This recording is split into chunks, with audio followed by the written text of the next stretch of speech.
तो गाइस कैसे हैं आप सब लोग। होमलेस के एपिसोड 20 के साथ हाजिर हो। तो लास्ट एपिसोड कैन पे हमने देखा था कि मां जूहान जो होता है मिस जी को अपने साथ लेकर वहां पर से भागकर जंगल की तरफ जा रहा होता है। तो मिस जी वहीं पर रुकती है और उसे कहती है कि हम लोग उन्हें ऐसे छोड़कर नहीं जा सकते, वो लोग मुझे एस्कॉर्ट करने के लिए आए थे और मैं उन सभी को यहाँ पर मरने के लिए नहीं छोड़ सकती, उन सभी की मौत की जिम्मेदारी मेरे ऊपर है, तो मैं वहां पर वापस जाऊंगी। जबकि मां जूहान उसे कहता है कि हम लोग उन्हें यहाँ पर छोड़कर नहीं जा रहे और वो लोग मरेंगे भी नहीं। और इसी के साथ ही वो एक पत्थर उठाता है और उसे सामने की तरफ फेंक देता है। एक पत्थर उठाकर जैसे वो काट के ऊपर फेंकता है तो वो सभी लोग जो उठ जाते हैं और कहते हैं कि हमारे पर अटैक हुआ है, दुश्मन ने अटैक कर दिया, और सभी लोग उठ जाते हैं और चौकन्ने हो जाते हैं। जबकि मां जूहान जो होता है मिस जी को अपने साथ लेकर वहां पर आगे की तरफ भागना स्टार्ट करता है। तो मां जूहान उसे कहता है कि अगर हम लोग यहाँ पर रुकेंगे तो वो लोग वाकई में यहाँ पर मारे जाएंगे, लेकिन अगर हम लोग यहाँ पर नहीं रुकेंगे तो वो सभी लोग बच जाएंगे। तो मिस जी कहती है कि इस बात का क्या मतलब है। तो मां जूहान उसे कहता है क्या तुमने वहां पर जो बैंडेट्स थे उनके वेपन्स को देखा। तो वो कहती है कि नहीं, मैंने उनको नहीं देखा। तो मां जूहान उसे कहता है कि मैंने उनके वेपन्स को देखा है, उनके हाथ में जो वेपन्स हैं वो हेलशूरा क्लैन के वेपन्स नहीं है बल्कि एक दूसरी आर्मी के हैं, जो कि इंपीरियल जिया डायनेस्टी यानी कि दूसरे किंगडम की आर्मी के लोग इस तरह के वेपन्स को यूज करते हैं।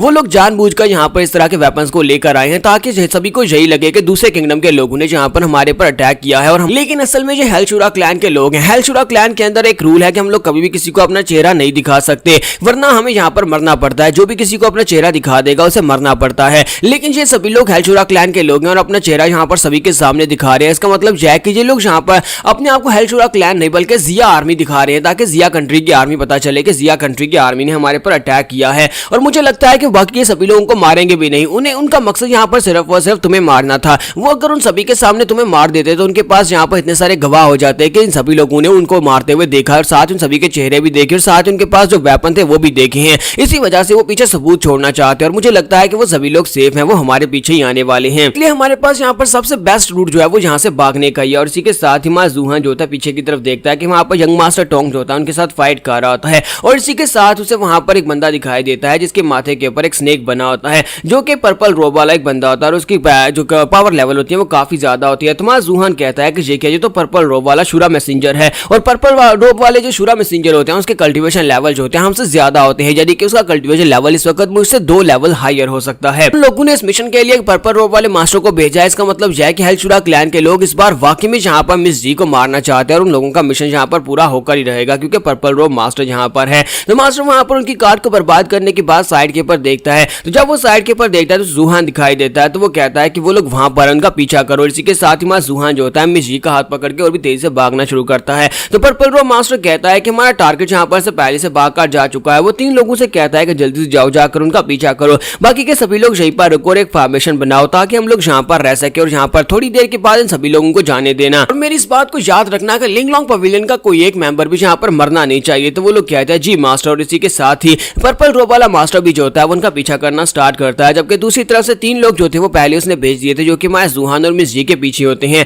तो वो दोनों बड़ी तेजी से भाग रहे होते हैं लेकिन उनसे पीछा नहीं छुड़वा पा रहे होते। मिस जी कहती है कि ये क्या हो रहा है, वो लोग हमारे पीछे इतनी स्पीड से तो नहीं आ रहे लेकिन फिर भी हमारी स्पीड को मैच कर रहे हैं, हम हमारे पीछे पहुंच आए हैं। तो मां जूहान उसे कहता है क्योंकि उन लोगों ने यहाँ पर अपनी फुल स्ट्रेंथ को यूज ही नहीं किया था। उन लोगों के पास यहाँ पर अपनी पावर्स हिडन होती है। शूरा क्लैन के लोग अपनी पावर्स को छुपा कर रखते हैं और जब उन्हें यहाँ पर मौका मिलता है, जब वहां पर मौका आता है तो वो अपनी फुल पावर्स को रिलीज करते हैं। मिस जी से कहती है तो फिर अब हम लोग यहाँ पर क्या करेंगे। तो मां जूहान कहता है कि हमारे पास और कोई ऑप्शन नहीं है, हमें फाइट करनी होगी। और इसी के साथ ही मां जूहान उसे कहता है कि तुम आगे जाओ। और इसी के साथ ही वो वहीं पर से पीछे की तरफ घूमता अपनी तलवार निकालता और उनके पर अटैक करने के लिए आगे बढ़ता है। वो तीनों जो उसकी तरफ आगे बढ़े होते हैं वो तीनों भी हैरान होते हैं कि इसने डायरेक्टली हमारे पर चार्ज कर दिया। तो जूहान अपनी तलवार लेकर उसके पर अटैक करता है। उनमें से एक लड़का अपनी तलवार के साथ उसकी तलवार को ब्लॉक करने की कोशिश करता है, लेकिन जूहान की डिमोनिक स्वर्ड जो होती है उसकी स्वर्ड को तोड़ देती है। और इसी के साथ ही मां जूहान उस लड़के को एक जबरदस्त किक मारता है जिससे वो लड़का उड़ता पीछे जाकर पेड़ के साथ टकराता है, वहीं पर उसकी गर्दन मुड़ जाती है जिससे वो लड़का वहीं पर मर जाता है। लड़की के मरने के साथ ही पर्पल रोब वाला मास्टर भी वहां पर पहुंच जाता है। जब वो वहां पर पहुंचता है तो वो ये देखने के बाद हैरान होता है और कहता है कि लड़के तुम तो एक फिजिकल कल्टीवेटर हो, मैंने यहाँ पर नहीं सुना था कि यहाँ पर हमारे कंट्री के अंदर और भी फिजिकल कल्टीवेटर्स मौजूद हैं। जबकि मां जूहान उस बंदे को पहचानता होता है। वो कहता है ये तो बहुत ही बुरा है, इस बंदे को यहाँ पर स्पेशली भेजा गया है जो कि फॉर्मेशंस का मास्टर है। और दूसरी तरफ से बाकी के 2 जो होते हैं वो दोनों एक साथ मां जूहान के ऊपर अटैक करते हैं। तो मां जूहान सभी के अटैक्स को वहां पर ब्लॉक कर रहा होता है, साथ ही वहां पर अटैक भी कर रहा होता है। जबकि पर्पल रोब वाला मास्टर जो होता है साइड के ऊपर खड़ा कहता है इस पूरी की पूरी जू डायनेस्टी के अंदर सिर्फ और सिर्फ हेलशूरा क्लैन के लोग हैं जो कि यहाँ पर अपने डिसाइपल्स को फिजिकल कॉम्बैट सिखाते हैं, यानी फिजिकल टेक्निक सिखाते हैं, फिजिकल कल्टीवेशन सिखाते हैं। तुम्हारी उम्र यहाँ पर 17 से 18 साल से ज्यादा बिल्कुल भी नहीं होने वाली। तो मुझे लगता है कि तुम यहाँ पर और यहाँ पर इतनी बात करता है कि इसी के साथ ही मिस जी पीछे से उसके ऊपर अटैक कर देती है। वो अपनी तलवार के साथ जब उसके ऊपर अटैक करती है तो उसी के साथ ही पर्पल रोब मास्टर पीछे की तरफ घूमकर उसका हाथ पकड़ लेता है। उसका हाथ पकड़ने के बाद वो दूसरा हाथ उसके कंधे के ऊपर रखता है और अपना नाखून जो होता है उसके कंधे के अंदर दंसाना शुरू करता है और साथ ही उसे कहता है कि तुमने यहाँ पर मेरी बैटल लाइन को खराब किया है, तुमने यहाँ पर बीच में आकर मेरे पर अटैक करके बहुत बड़ी गलती कर दी। और दूसरी तरफ हमारा जूहान जो होता है उसका ध्यान भी उस तरफ होता है जिसकी वजह से वो पीछे की तरफ गिरता है और उसके बाद मां जूहान कैट से कहता है जानियर चलो जल्दी से हम दोनों एक साथ मिलकर उसके ऊपर अटैक करते हैं। और जानियर वो दोनों जो होते हैं वो आगे की तरफ बढ़ते हैं। जानियर उनमें से एक लड़के की गर्दन काट देती है जबकि दूसरी तरफ से मां जूहान जो होता है दूसरे लड़के को मार डालता है। तो वहां पर बाकी के सभी लोग जो है उनका सफाया हो गया, अब सिर्फ और सिर्फ पर्पल रोब मास्टर ही वहां पर बचता है। तो पर्पल रोब मास्टर कहता है कि मैं जहां पर यही सोच रहा था कि आखिर कौन से सेक्टर ने इस डिसाइपल को ट्रेन किया होगा जो कि फिजिकल कॉम्बैट में काफी ज्यादा बेहतर है, लेकिन अब मुझे यहाँ पर समझ आ रही है कि तुम तो हमारे क्लैन मेट हो, यानी कि तुम तो हेलशोरा क्लैन के ही एक मेंबर हो। और इसी के साथ ही वो लड़की का कंधा दबाता है जिससे वो वहीं पर बेहोश हो जाती है। उसकी शायद कोई नब्ज दबा देता है जिससे वहीं पर गिरकर मतलब वो बेहोश नहीं होती, वो पैरालाइज हो जाती है और वहीं पर ग्राउंड के ऊपर गिर जाती है, अपनी बॉडी को मूव नहीं कर पाती। और दूसरी तरफ से पर्पल रोब मास्टर जो होता है वो कहता है कि कुछ आज से 1 साल पहले जहाँ पर हमारे सेक्टर से एक गद्दार था वो भाग गया था, उसके पास इस तरह की एक ब्लैक कैट भी थी, उसके बारे में इन्फॉर्मेशन मेरे पास है, उस गद्दार को यहाँ पर हमें पकड़ने के ऑर्डर्स मिले थे। जुमान जूहान उसकी बात सुनने के बाद सोच रहा होता है लगता है कि मेरी आइडेंटिटी के बारे में पता चल चुका है और इस वजह से ये मेरे पर डायरेक्टली अटैक करके मुझे मार नहीं रहा क्योंकि इसे मास्टर कैंगाई के बारे में इंफॉर्मेशन चाहिए होगी। इसके लिए तो ये बहुत ही बड़ी लूट है, एक इसे गद्दार मिल गया, साथ में इसे यहाँ पर मास्टर कैंगाई की इंफॉर्मेशन मिल जाएगी, इसी वजह से यहाँ पर मुझे मारेगा नहीं बल्कि मुझे पकड़ने की कोशिश करेगा।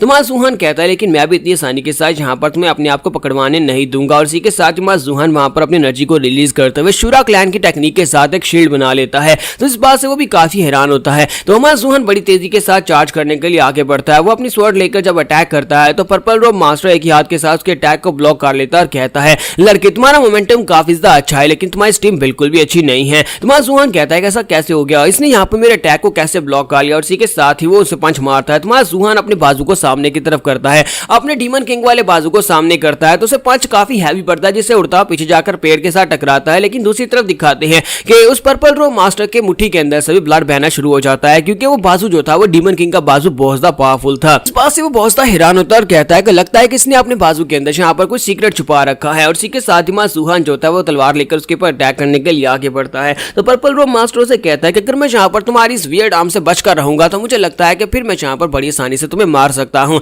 और तुम्हारे पास जो भी ट्रेजर्स है वो सारे के सारे मेरे हो जाएंगे। और साथ के साइड के ऊपर से जानियर जो होती है जंप करते हुए उसके ऊपर अटैक करने के लिए आगे बढ़ती है। जैसे जानियर उसकी तरफ आगे बढ़ी होती है उसका ध्यान जानियर की तरफ होता है। तो मां जूहान कहता है कि यही एक मौका है और उसके मुंह के ऊपर जबरदस्त पंच मार देता है। तो वो डीमन किंग की बाजू के साथ जब उसके मुंह के पंच मारता है तो वो जख्मी होकर पीछे की तरफ गिर जाता है। तो उसी के साथ ही वो उठकर खड़ा होता है और कहता है कि बहुत ही अच्छे, मुझे लगता है कि तुम्हारे पास उससे ज्यादा सीक्रेट्स हैं जितना मैंने तुम्हारे बारे में सोचा था। अब ये सारे के सारे सीक्रेट्स मेरे हो जाएंगे क्योंकि अब मैं यहाँ पर सीरियस होने वाला हूँ। तो बड़ी तेजी के साथ जूहान के ऊपर अटैक करने के लिए आगे बढ़ता है और यहाँ पर हम लोग अपनी एपिसोड 20 का एंड करेंगे। नेक्स्ट एपिसोड में देखेंगे कि मां जूहान इस पर्पल रोब मास्टर को कैसे हराने वाला है। नेक्स्ट एपिसोड में कुछ बहुत ज्यादा इंटरेस्टिंग होने वाला है क्योंकि मां जूहान ब्रेक थ्रू करने की कोशिश करेगा। तो एपिसोड की एक्सप्लेनेशन अच्छी लगी तो कमेंट करके जरूर बताइएगा और वीडियो को लाइक करना मत भूलिएगा। Thank you.